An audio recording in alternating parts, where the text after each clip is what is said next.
Welcome into my cucina, Carmela's cucina. This class is going to be a really simple class, and this one is Cotolette. That means Snitzels. We are going to make pork Cotolette, utilising the ingredients that I've got at home, and so it's important that you get a really good pork. I've got it's a nice fillet. I've done most of them, so I'm going to show you how I tenderize the pork. I get greaseproof paper and I put that bottom on the board and that on top. And I've got one of these, it's an old coffee plunger, but I utilize this as my meat tenderizer, and then I tenderize it.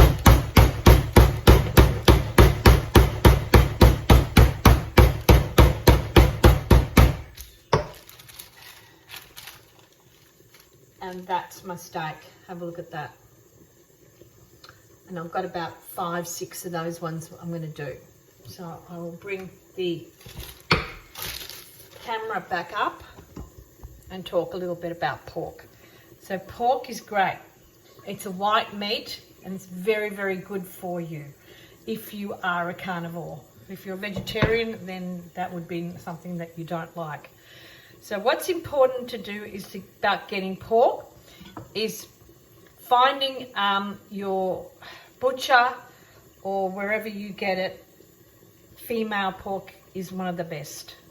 The male pork's got a lot of bad smell, strong smell. The female has a different texture. It's lighter and it's much better.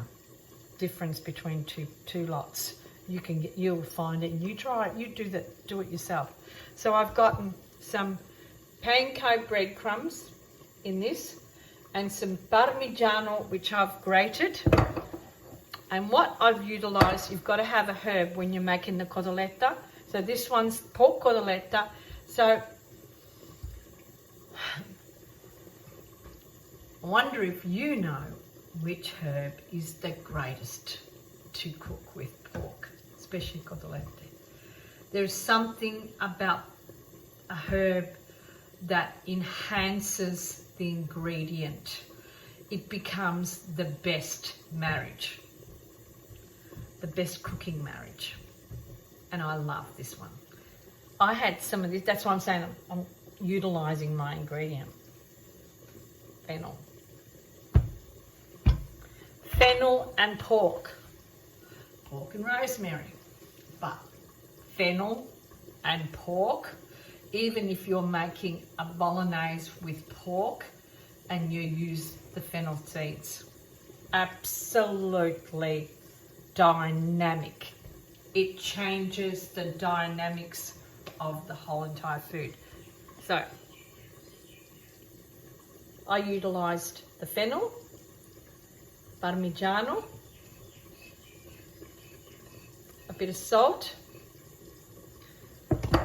bit of pepper if you like. I'm just mixing it, so I'm going to show you. You'll see me down here. That's the pork there. Eggs, 2 eggs beaten.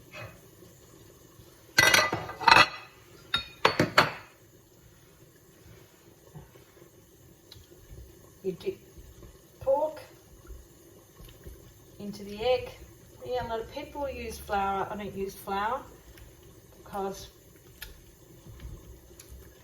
my mum never used to. I used to use flour when I had the restaurant, but no, I find that this is pretty good. As long as you use good base of breadcrumbs, and the only breadcrumbs I use are panko. Always wash your hands. Make sure you've got clean hands.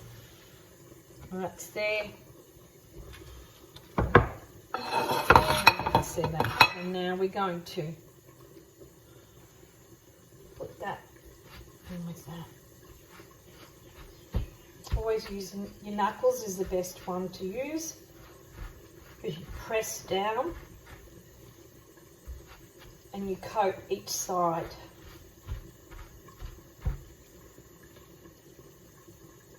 Have a look at that. Beautiful cotoletta. And you could use that fennel and make a nice orange and fennel salad to go with these cotolette, which will absolutely be divine, delicious. I'm salivating already just thinking about these cotolettes.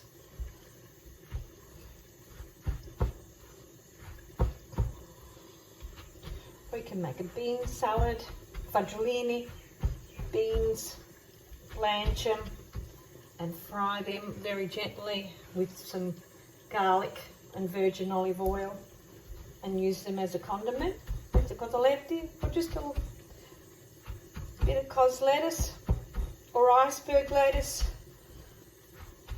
The iceberg, my suggestions would be half an iceberg and some avocado.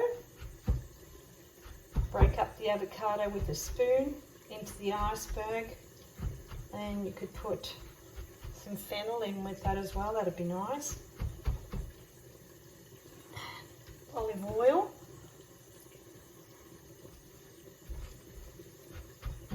And lemon juice. You need heaps of lemon juice in the salad. So I use my knuckles again, I'm showing you, and I've just coated, while I'm talking to you, 2, 3, 4, 5, 6 cotolettes. My hands come back up. So not even, I'm just checking my timer, and I'm not even being 7 minutes. That'll take you about 10-15 minutes to get all the ingredients and set them up. You can do them very early in the morning before you go to work, or about that would be your priority as soon as you walked in the door, and you put them in the fridge, and when your family's together do that, you can just fry that. And that would be under. That is one of the quickest meals. They're the meals that I make for my family when I'm in a hurry, and I make them prior to. If you're gluten intolerant, you can use gluten-free breadcrumbs, and they do just the same thing, and they're just as good. And you put them in virgin olive oil, I'll show you, and we'll fry them. And that's time and cost effective. You can get 2 packs of those at Coles for $15, and you'll have 12 cotolette, and they're pork. I actually prefer the pork cotolette than the chicken cotolette. I think because we had that many chicken cotolette when I was growing up. I love veal cotolette. Veal's one of my favourite if I want to have that. But pork at the moment's been really a good price, and a good price to budget and to save for yourself, for family. For myself, I've saved with the pork for two, and I've got 1 packets in the freezer. So that would be enough for me and Marco would have two slices each, so it'd be enough for 3 people, 2 cotolette each. It's perfect for a meal with a lovely salad. If you want to have a bit of fresh bread and dunk that into the salad, absolutely. When the tomatoes are in season, beautiful vine trusted tomatoes, just even cut them up with some red onion, I call them espagnole, chipotle de spagnola, a bit of garlic and avocado, drizzle some virgin olive oil, salt and pepper, and oregano on top. If you don't like oregano, fresh basil, we'll fry them soon.